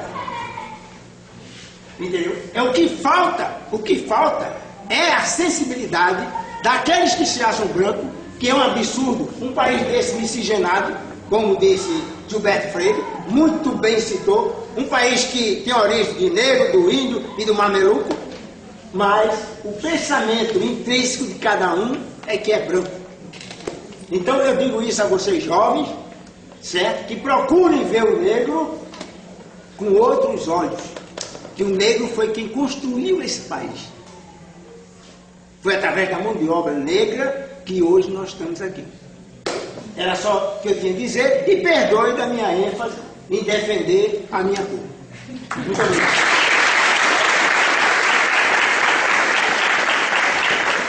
Só uma informação desse tema que o Luiz falou, talvez ninguém saiba, mas logo após a Lei Áurea, os fazendeiros queriam a indenização. E queriam que ele voltasse. Sim. Queriam ser indenizados. E outra facção queria que eles voltassem para trabalhar, porque ficaram sem mão de obra. Mais alguém gostaria de comentar?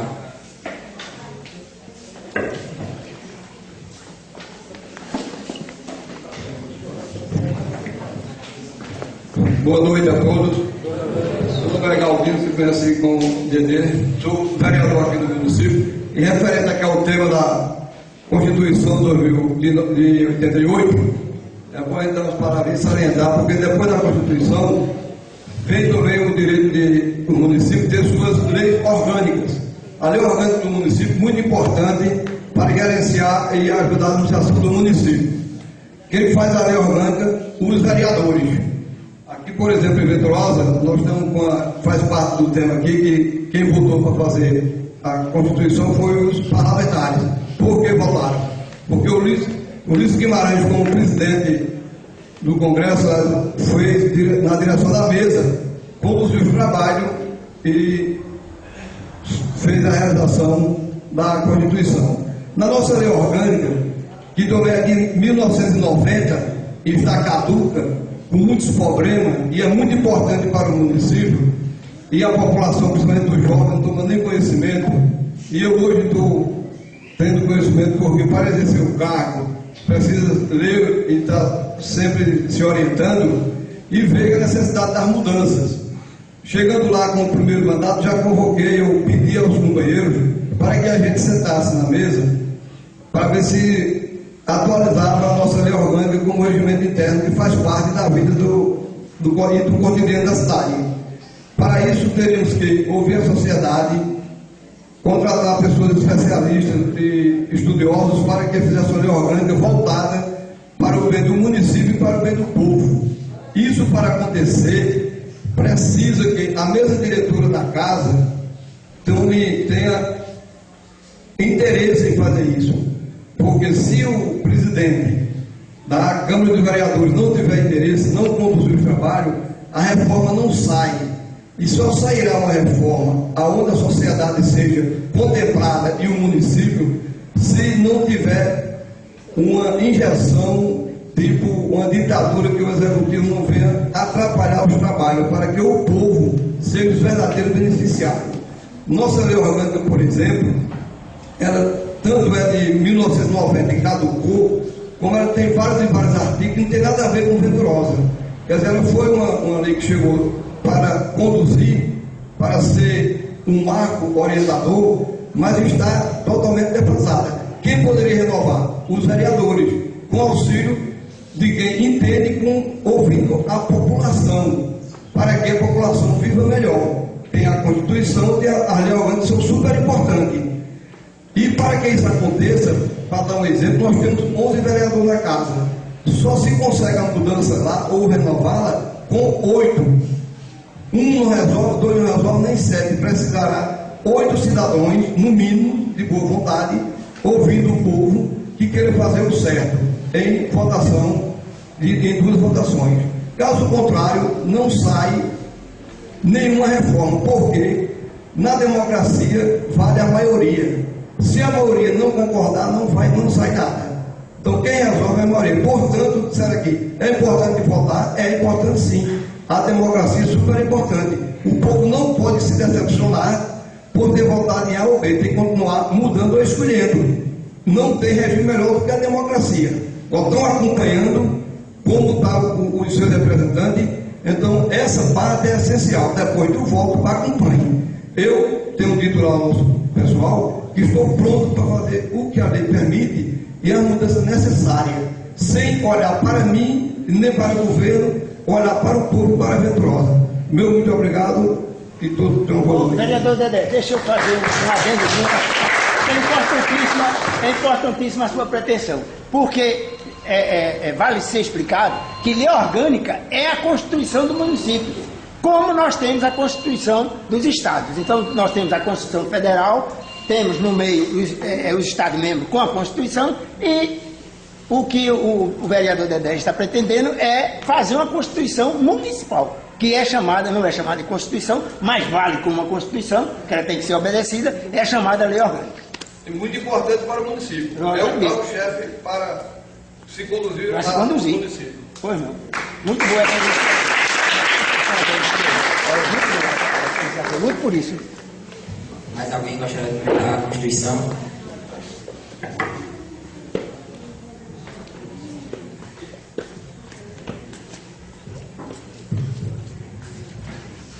Em primeiro lugar, quero dar boa noite a todos e a iniciativa da mesa de ter essa atitude de convidar a população para fazer essa discussão, que é muito importante. E pegando o gancho da lei orgânica, no passado eu fiz emenda junto com alguns vereadores e 1%, que era 5% do eleitorado para fazer uma lei ou uma emenda à lei orgânica, e hoje era 5%, agora é 1%, graças a uma emenda que nós fizemos.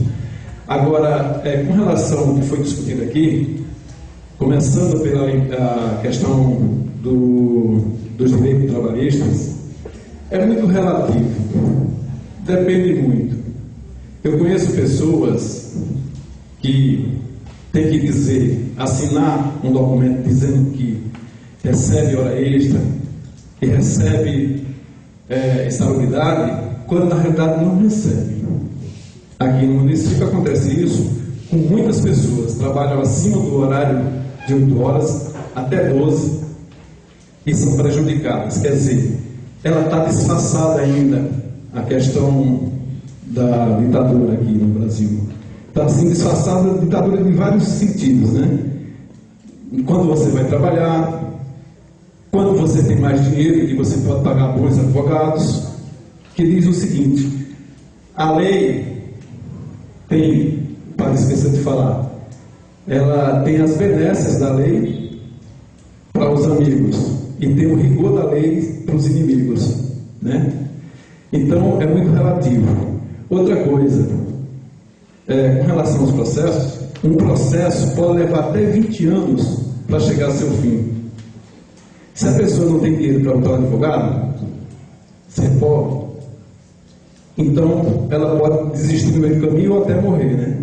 Porque muitas coisas você luta, e quando chega no final você não consegue o objetivo.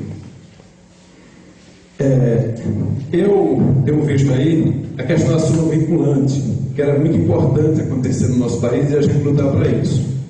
Que são lutas que você faz, tem processos que chegam ao fim com uma determinada coisa, que é aquela coisa, quando você está com ação, vai começar tudo novamente. Por exemplo, se tem uma decisão que uma cadeira, o cara ganhou o direito daquela cadeira, ele lutou um processo, durou 20 anos e ele conseguiu ganhar aquela cadeira. Aquele processo não era para passar mais novamente, tudo novamente. Tem a questão da sua vinculante que vocês, acabou a gente não discutindo isso, mas é muito importante, né? Não sei quantas tem hoje, mas já estão tentando diminuir esses processos. Porque, infelizmente, isso prejudica demais quem não tem condições de pagar bons advogados, né? Então, é só para a gente colocar essa situação em questão. E com relação à própria política, nós sabemos que ainda tem muitos processos aí, a ditadura financeira ainda existe, nós sabemos disso. É muito difícil reconhecer isso, mas todos nós sabemos que essa ditadura continua. E vai ser muito difícil, eu acho que só vai melhorar se tivesse um Big Brother. Se os políticos ficassem tudo durante os 90 dias dentro de um local, só apresentando suas propostas e ser escolhido. Aí poderia ser que isso diminuísse a questão e as pessoas pudessem escolher melhor. Era isso que eu queria dizer. Muito obrigado por ouvir. Ele falou da relatividade das violações das leis trabalhistas. Então não existe relatividade. Existe o órgão que se chama o Ministério do Trabalho, certo? Que é o órgão fiscalizador. Então qualquer direito trabalhista, ao ser violado, é só denunciar o órgão competente, que é o Ministério do Trabalho. Então os fiscais do trabalho é quem apuram isso, certo? É quem vai transbordar isso para a normalidade. Então não existe relatividade. O que existe, me perdoe, a partilhar com a dívida vênia, mas não existe relatividade. Existe a lei, que a lei ampara todos os direitos trabalhistas que são violados. Então não existe relatividade. Se a lei não é cumprida, é só denunciar e será restaurado o direito de quem tem. Eu acho que é importante o que ele falou, mas eu acho que o principal problema aqui de Venturosa não são as leis trabalhistas, porque lei tem. O problema é que os trabalhadores têm medo. Entendeu? Os trabalhadores têm medo de ir para a justiça do trabalho, porque se eles forem, ninguém aqui na cidade vai mais querer contratar eles. Então, lei tem. Falta os trabalhadores daqui se unirem e buscarem seus direitos. Positivo. Muito bem. Outra coisa que ele falou com relação aos processos de súmula vinculante.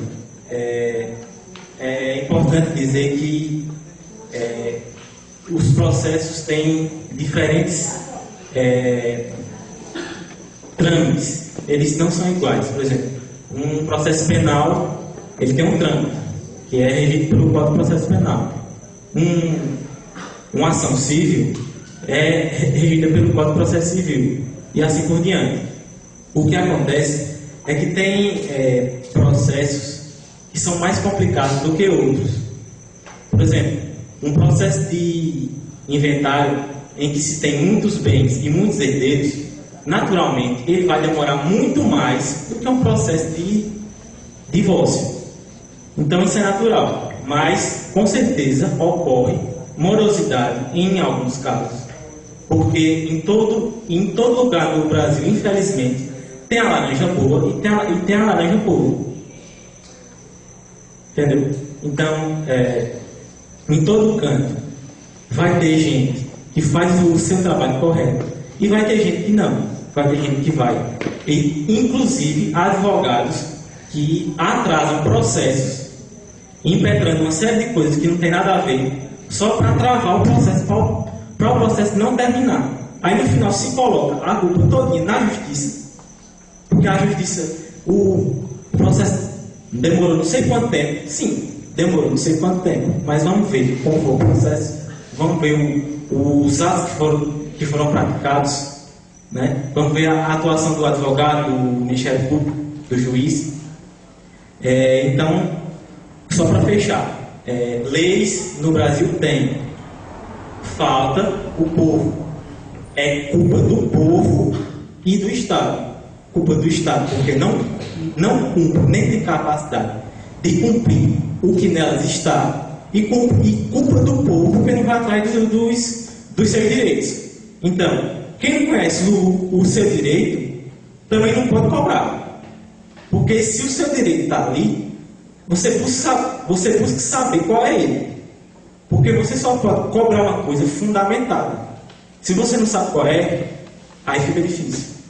Então, que todos nós possamos sair daqui, ser fermento e passar para as outras pessoas que não vieram a importância de se conhecer os seus direitos, a Constituição, as leis, porque só assim a gente pode começar a sonhar com uma sociedade mais justa, sabendo os direitos que a gente tem, correndo atrás deles, porque não vai cair do céu não.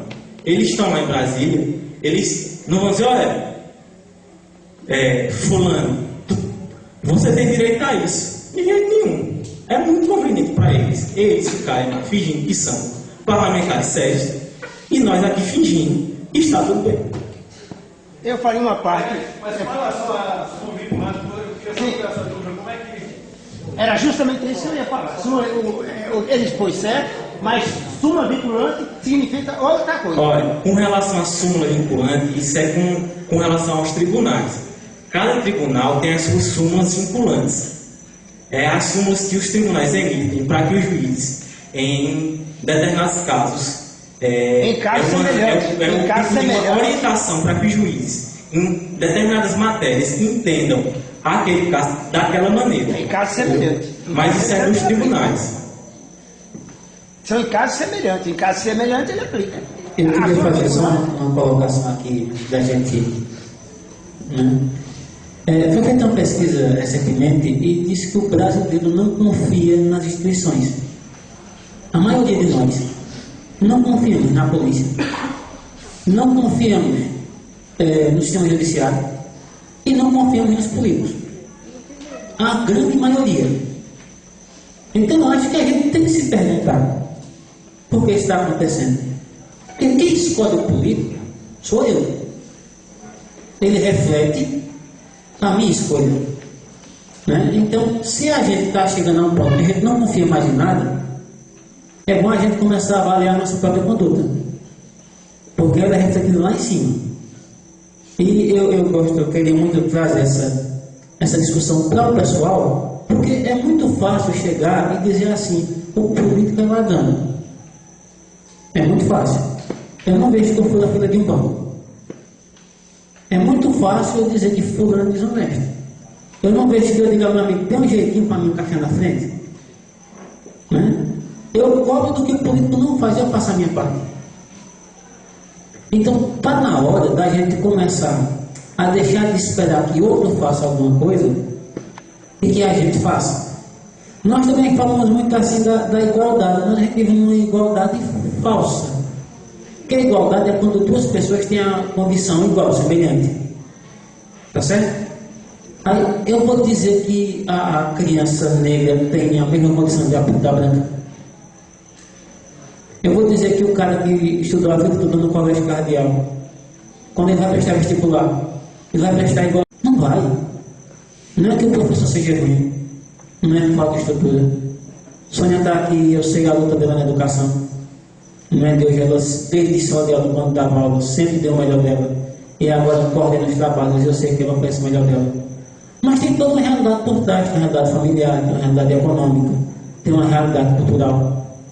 Então está na hora de tentar deixar as discussões menores, ou apontar o dedo para o outro, né? E começar a olhar para a gente.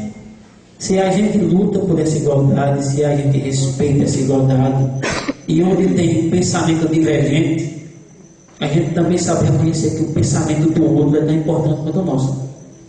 Essa roda de conversa só tem sentido quando eu saio daqui sabendo que o pensamento dele, do padre, de Fabrício, ou de todo mundo que se expressou, é tão importante quanto o meu.